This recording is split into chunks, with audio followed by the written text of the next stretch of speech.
मुख्यमंत्री भगवंत सिंह मान ने जालंधर में लोक मिलनी की और कहा कि यह पहल पंजाब के विकास को तेज करने में प्रेरक सिद्ध होगी। लोगों से सीधा संवाद, पारदर्शी और जवाबदेही शासन की चाबी है। उन्होंने कहा कि दीर्घकालिक जनहितैषी पहलों से पंजाब जल्द ही अग्रणी राज्य के रूप में उभरेगा। मुफ्त बिजली, नौकरियों और स्वास्थ्य सेवाओं के माध्यम से आम लोगों का बोझ कम करना सरकार की प्राथमिकता है। पंजाब में शिक्षा और स्वास्थ्य के क्षेत्र में किए गए सुधारों को राष्ट्रीय स्तर पर सराहना मिली है।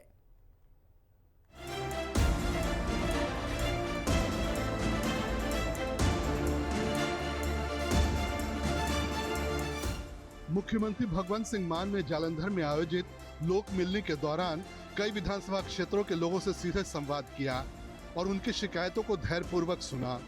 इस प्रत्यक्ष संवाद को पारदर्शी और जवाबदेही शासन की आधारशिला बताते हुए मुख्यमंत्री ने कहा कि मुफ्त बिजली, बड़े पैमाने पर रोजगार, स्वास्थ्य सेवाओं और शिक्षा सुधारों जैसी निरंतर जनहितैषी पहलों से आम परिवारों पर आर्थिक बोझ लगातार कम हो रहा है और पंजाब देश में अग्रणी राज्य के रूप में अपनी स्थिति दोबारा प्राप्त करने की दिशा में मजबूती से आगे बढ़ रहा है।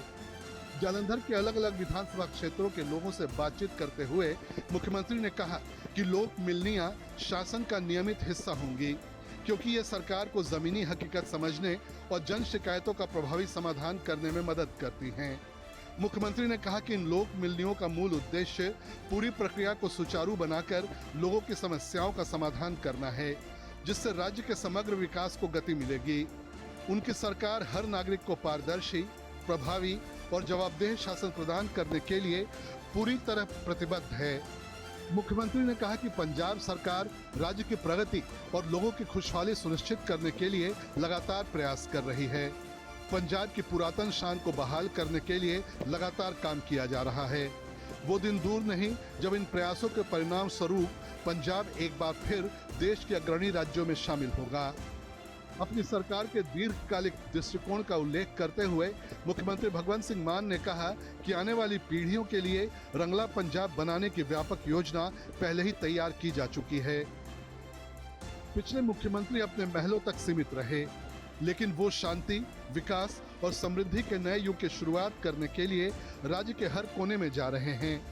ये अभियान आने वाले दिनों में भी जारी रहेगा ताकि विकास और खुशहाली को और गति मिल सके।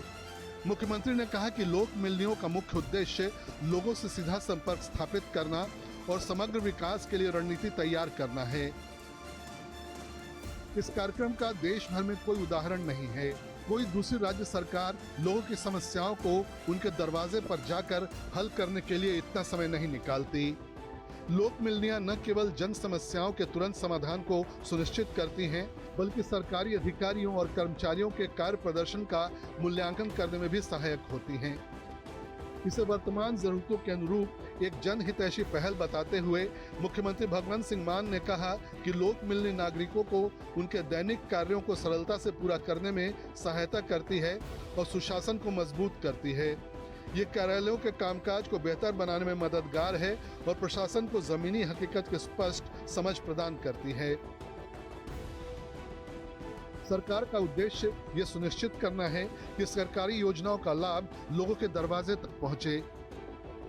सरकार विकास को तेज करने और खुशहाली बढ़ाने के लिए कोई कोर कसर नहीं छोड़ रही।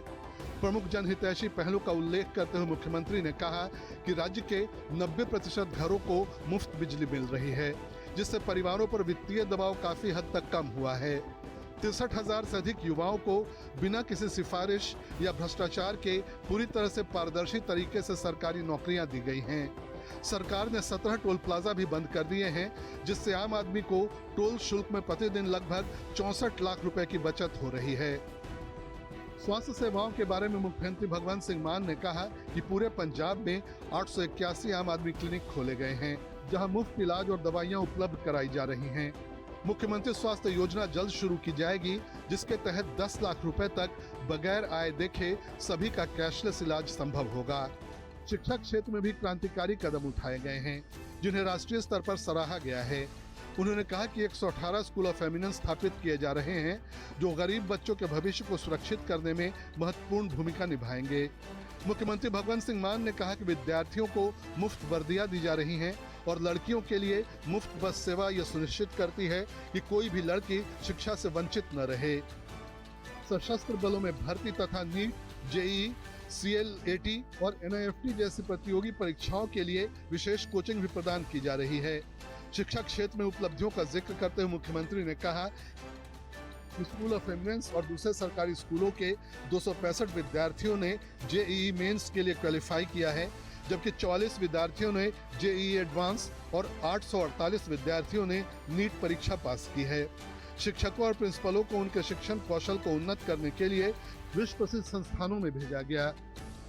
सरकार की तरफ से गठित सड़क सुरक्षा फोर्स को देश भर में और संसद में भी सराहना मिली है। इस मौके पर कैबिनेट मंत्री मोहिंदर भगत और दूसरे गणमान्य व्यक्ति उपस्थित रहे। ब्यूरो रिपोर्ट, हिंदी खबर।